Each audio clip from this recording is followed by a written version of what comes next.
Bismillahirrahmanirrahim. Assalamualaikum warahmatullahi wabarakatuh. Bersyukur kehadiran Allah Subhanahu wa taala dengan mengucapkan alhamdulillahirabbil alamin.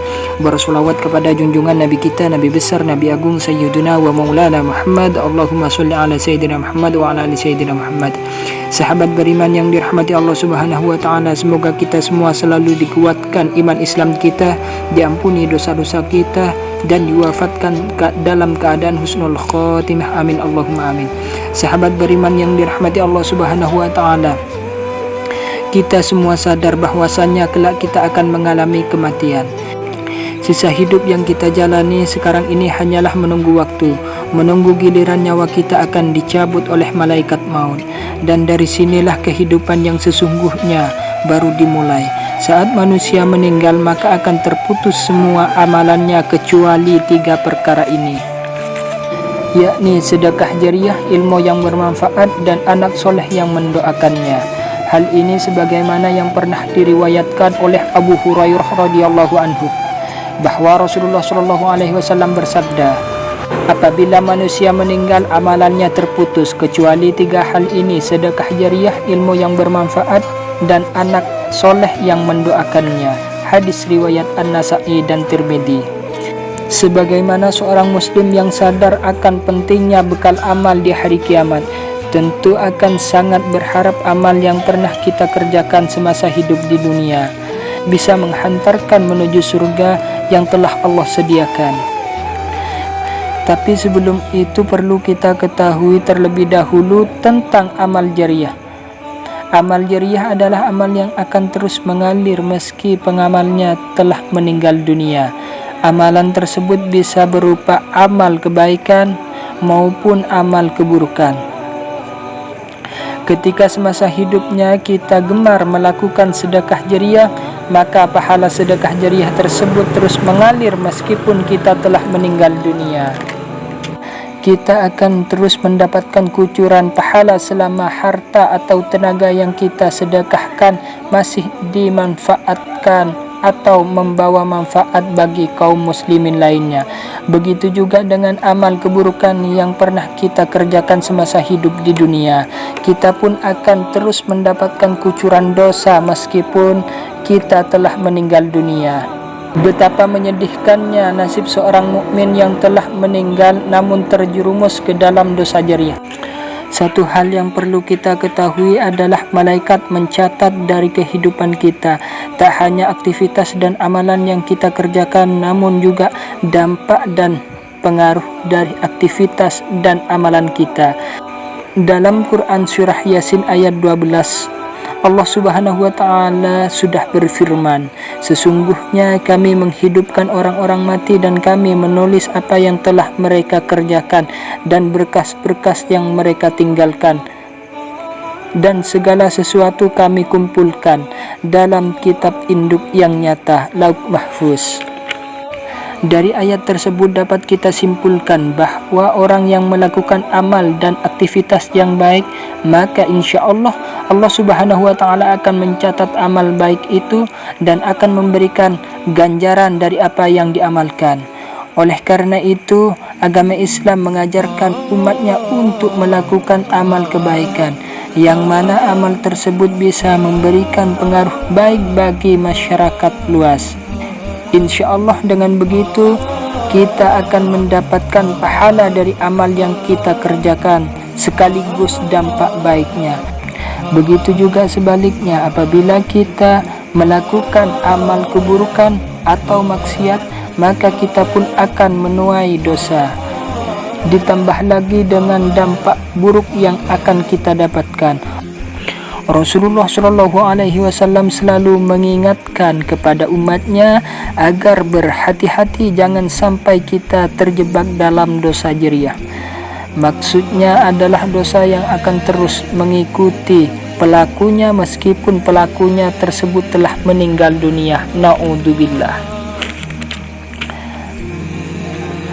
Sahabat beriman yang dirahmati Allah Subhanahu wa taala, lalu jenis dosa apa saja yang akan terus menimpa pelakunya meskipun pelakunya telah meninggal dunia? Yang pertama, mempelopori perbuatan maksiat. Maksudnya adalah seorang yang melakukan perbuatan maksiat di hadapan orang lain sehingga banyak orang yang mengikuti perbuatannya, sekalipun orang tersebut tidak mengajak orang lain untuk mengikutinya. Dari Jabir bin Abdullah, Rasulullah Shallallahu Alaihi Wasallam pernah bersabda, barang siapa yang mempelopori satu kebiasaan yang buruk dalam Islam, maka dia akan mendapatkan dosa keburukan itu. Dan dosa setiap orang yang melakukan keburukan itu karena ulahnya tanpa dikurangi sedikit pun dosa mereka. Hadis riwayat Muslim. Dari hadis tersebut dapat kita simpulkan bahwa meski orang yang menjadi pelopor kemaksiatan tersebut tidak mengajak lingkungan di sekitarnya untuk melakukan, akan tetapi dengan perbuatan yang dikerjakan tersebut memotivasi orang lain untuk melakukan seperti yang dikerjakan. Oleh karena itu, anak Adam yang pertama kali membunuh, maka dia akan dilimpahi tanggung jawab atas semua kasus pembunuhan karena kezalimannya di alam ini. Rasulullah SAW pernah bersabda, tidak ada satu jiwa yang terbunuh secara zalim melainkan anak Adam yang pertama kali dibunuh akan mendapatkan dosa karena pertumpahan darah itu. Hadis riwayat Bukhari dan Muslim. Jika kita mengkaji lebih dalam lagi dari hadis tersebut, maka kita bisa ambil contoh mudahnya seperti ini. Mungkin kita pernah melihat seorang wanita yang menggunakan celana pendek di hadapan publik.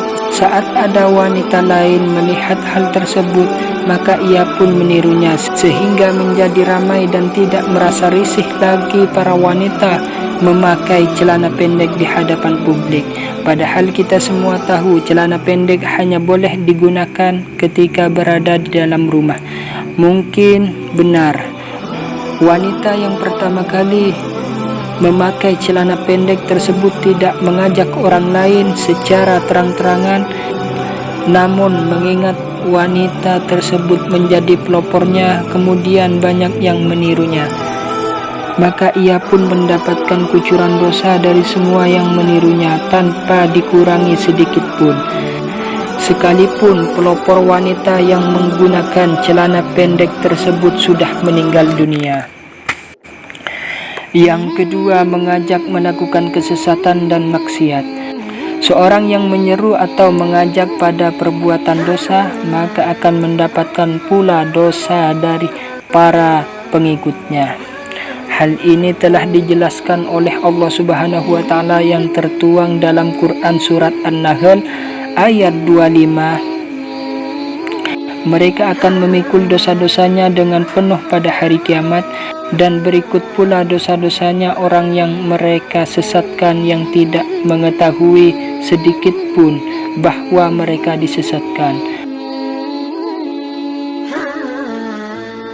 Adapun orang-orang yang termasuk dalam dosa ini adalah para dai yang menyeru kepada kemaksiatan, ataupun tokoh paranormal yang mengajak kepada kesyirikan.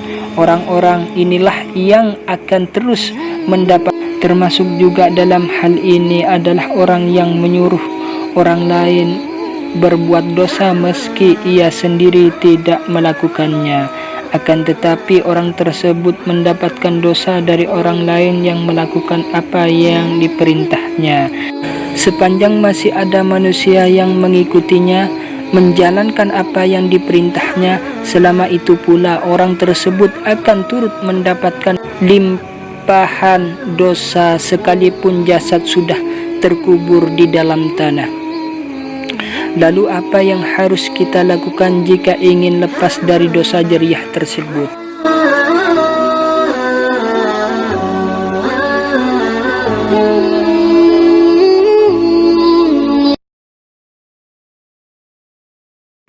Sahabat beriman yang dirahmati Allah Subhanahu wa taala, tidak ada cara lain selain segera bertaubat dengan sebenar-benarnya taubat kepada Allah Subhanahu wa taala. Dan jika dari perbuatan tersebut ada yang berupa materi, segeralah untuk membersihkan semua dengan cara beramal, atau memberikan kepada panti asuhan. Yang terpenting adalah niatkan semua itu karena Allah. Atau jika kita semua masih ragu, bisa mendatangi para ulama besar, mintalah saran dari para habaib, lalu setelah itu berhentilah dan bertaubat. Karena kita semua tahu Allah Subhanahu wa Ta'ala adalah satu-satunya zat yang maha penerima taubat dari hambanya. Semoga Allah Subhanahu wa Ta'ala menghindarkan kita semua dari dosa jariah yang menghinakan ini. Apabila video ini bermanfaat, maka share di media sosial Anda, karena sebaik-baiknya manusia ialah yang paling bermanfaat bagi orang lain. Hadis riwayat Ahmad. Wabillahi taufiq wal hidayah. Wassalamualaikum warahmatullahi wabarakatuh.